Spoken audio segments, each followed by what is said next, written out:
tiki mopepe na yo etindika ngai. Maboko na yo na mokongo na ngai etindika ngai. Yambala oyo ezailamba ya kembo. Tunike tata pesa boboto lange ezailamba ya famille. Oyo mwasi ya Potifara longo langa ezalaki ya bango. Oyo misato ezalaki elamba ya prison. Yambala oyo nalati elamba ya palais. Oyo Yesu apesi ngai nani abotola yango. Ebongo oyo apimeli ngai nani apesa ngai yango. Ngai na mitungisa te, Yesu nde mopesi. Miso na ngai beta beta te.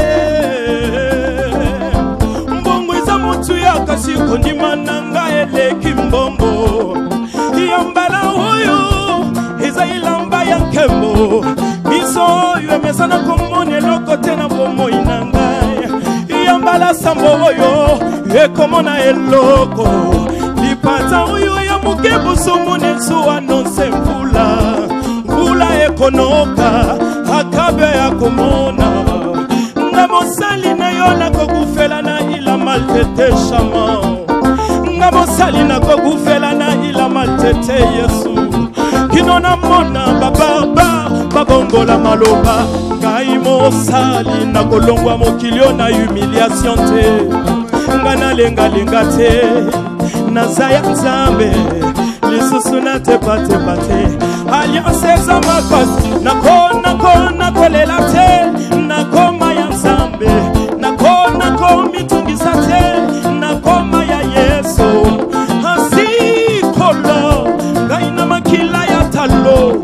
Halatisa ngai elamba ya nkembo. Apesa ngai kombo ya mwana mokonzi. Nakoma ya ye kona libela nako telengana te nazaya Yesu. Est-ce que tu peux faire du bruit pour ça? Donc c'est ça qui nous attend. Oui. Et c'est même déjà fini. C'est déjà fini. Donc je pense qu'il y a déjà